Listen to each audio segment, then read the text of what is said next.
The most widespread use of technology that uses facial or body recognition is to unlock a phone, with 42% of Americans using it. That's 245 million Americans that use this to open up their smartphones. The global digital identity solution market is projected to grow from nearly $28 billion US dollars in 2022 to almost $71 billion US dollars in 2027. The rapid market growth is driven by increased instances of identity frauds and data breaches and new government regulations.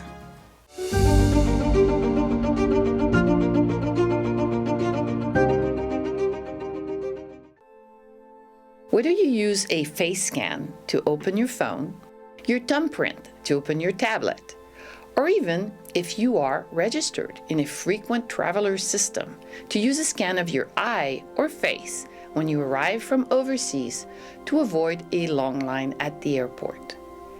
All of these are forms of human measures used for identification or confirmation of who you are, which can make use of your hand, fingerprints, your face, eyes, voice, and even how you type or write to recognize you.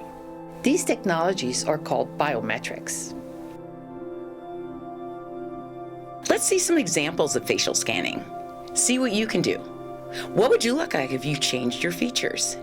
Here's what happens when you scan your face and why it's possible to have these variations of you.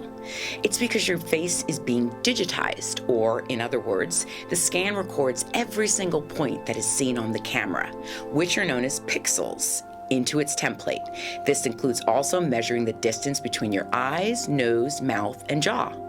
These are all stored as data into what is called a template that is meant to be you. Note that the image itself is not stored. That is why we say it's a digitized version of your face. When you try to access your phone, it scans your face, and the new scan is compared to the stored scans. Recall when you started with your new phone.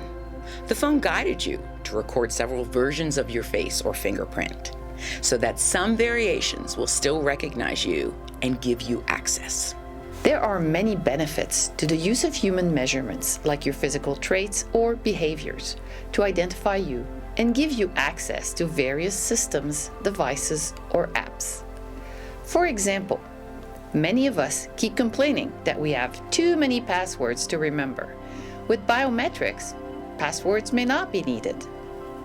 You also cannot lose or forget your hand anywhere, and most systems are pretty easy to use. Plus, people can't share their biometrics as easily as they can share passwords. And even though these physical traits can sometimes be forged, biometrics still add a layer of security to protect access to your personal information or accounts. Why are there concerns about privacy when you use your face or fingerprint to enter your phone or any other biometric system?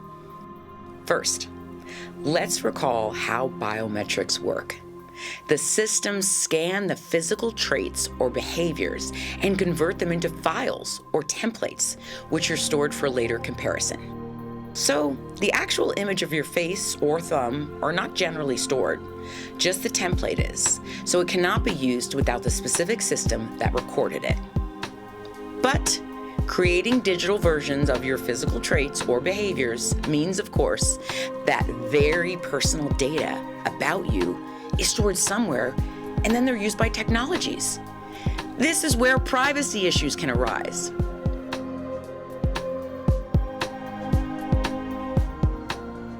First, the fact that biometric data are being collected should be known to the individual. However, there are many instances today where biometric data are collected without the consent of the individual. For example, biometrics can be lifted from photographs or voice recordings. Biometric data are already used for government surveillance, for example, in many airports around the world. In Dubai Airport, 80 cameras photograph all travelers as they pass through a tunnel. And consider the possibility of using this for other surveillance. Think of all the CCTV cameras in use everywhere around the world in most major cities. Second, secondary information is when biometrics are collected for one purpose, like employees having access to the system, but used for a different purpose, like controlling how often the employee is at work. This may be considered a breach of the employee's privacy. By their very nature, biometric systems record when and where a person is at the time of the scan. Your physical traits cannot be forged, concealed, or deleted. This means that your biometrics are permanent to a large degree. Once you record your face, iris, fingerprint, and more, the companies using these systems have these data. In 2015, a government agency in the United States was victim of a breach in which 5.6 million government employee fingerprints were stolen. Of course, it was only the digitized version of the fingerprints, but this still raises possible concerns for identity theft.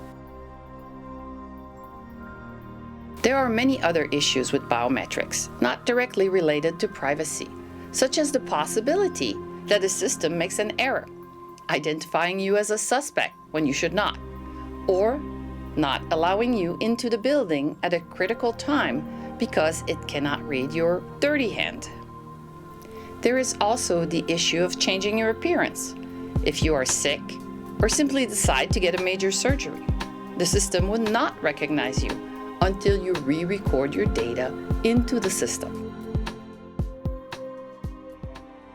So, how should you protect yourself with the increasing use of facial and body scans to access technology? First, understand the technology. For example, facial verification is different than facial recognition. The difference is you knowing or not knowing.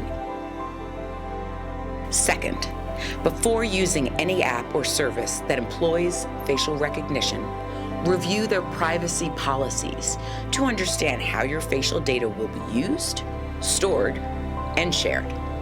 Also, only grant necessary permissions to apps that want to use facial recognition.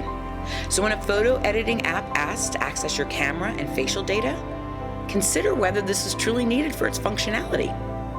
Finally, some social media platforms offer auto-tagging based on facial recognition.